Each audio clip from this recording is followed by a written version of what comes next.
As Clippers training camp nears its end, this team is starting to build an identity. For us, we have a lot of scorers, natural scorers. We have a lot of guys that can handle the ball, a lot of guys that can shoot, a lot of guys that can make plays. So for us, our focus is defense. And I don't think we're one of those like scrappy defensive teams, but we're definitely one of those teams that I think with our communication and our knowledge and how many vets we have on the team, I think we're going to play smart basketball. The growing focus on defense comes in conjunction with a new addition to the Clippers coaching staff, assistant coach Bob Osipka. I love Bobby. We're working on the defensive schemes of things, and trying to take charges and move around on the court and do different things. And yeah, that's my guy right there. What do you think about him? I love Bobby. Yeah, he's awesome. He's our defensive coach, and that's what I love the most is defense. So he and I are gonna have a pretty good relationship. And he's doing a great job of putting us in situations to be successful. Where we can sniff out the ball, sniff out steals, and try to get some things going into the other way and make some easy offense. I love his intensity, his attention to detail. He understands who he's working with, and lays it out for us, and plans on us to go out and execute. When you treat these guys as with the respect of their knowledge of the game and accept their input in things, I think that helps you along. Like, I've got my ideas on how to do things, but these guys have to go out there and play it. So what we always say to these guys is, here's the plan. If it breaks down, you guys work it out, talk it out, and it'll get done. I see it. Get around, Trent. I'm here with you. Don't worry. The importance of communication is something the Clippers realized in last year's playoffs.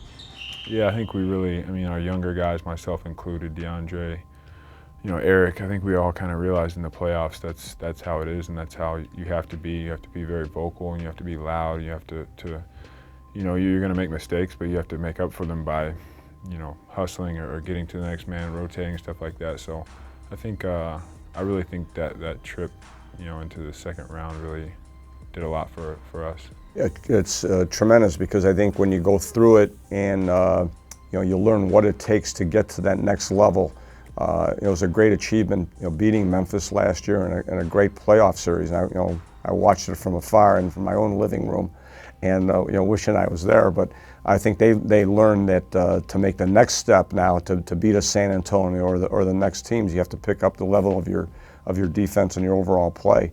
But you mentioned talking on defense, and that's one of the things that we've all been encouraged by, just the amount of communication out there on the floor, because you can have whatever system you want, whether it's taking a pick and roll and pushing it down, or jumping out and blitzing it, or whatever it might be. Things break down, and what you do after that, I think, is what determines whether or not you'll be successful. This team is already embracing the new member of their coaching staff, both for his philosophy and for his character. Yeah, he's very Chicago. He's got like I can't remember what he said today. He said some word, and I was like, oh, that's not right. That doesn't sound right. He's a character, man. I know he's pretty funny too. He's not really, I wouldn't say he's soft-spoken, but he doesn't like yell. He does not like, super loud, but he commands respect and has everybody's attention when he's on the court, and that's great for us. Bobby O's Chicago roots may have a little something to do with his commanding presence. My cousin Bruno and I did this thing. We grew up, on the west side of Chicago, and a semi-tough area, and we had some adventures and gone through some different experiences. We also had a love for mob movies. So what we did is we took some stories from the neighborhood, and we used mob movies like The Godfather and Goodfellas and Donnie Brasco and Bronx Tale, things like that, and the quotes from the movies to build our story. And we tried to teach lessons through it. I think most of them are applicable to whatever line of work you're in. But things like loyalty, trust, friendship, the law of omerta, which is the vow of silence. So we have like 12 different lessons, and we've told a story from us growing up in a neighborhood or people we knew. The names have been changed to protect the innocent and, in many cases, the guilty. And then we use the mob movie quotes to tell what the lesson is. I'm not connected. My father was Polish, so I could never be a made guy. My mother is Italian, but you know, that eliminates me. Manny B, I appreciate you giving me the opportunity to talk to you today. We come together in friendship, and I want to extend to you my friendship and promise you my everlasting loyalty and respect.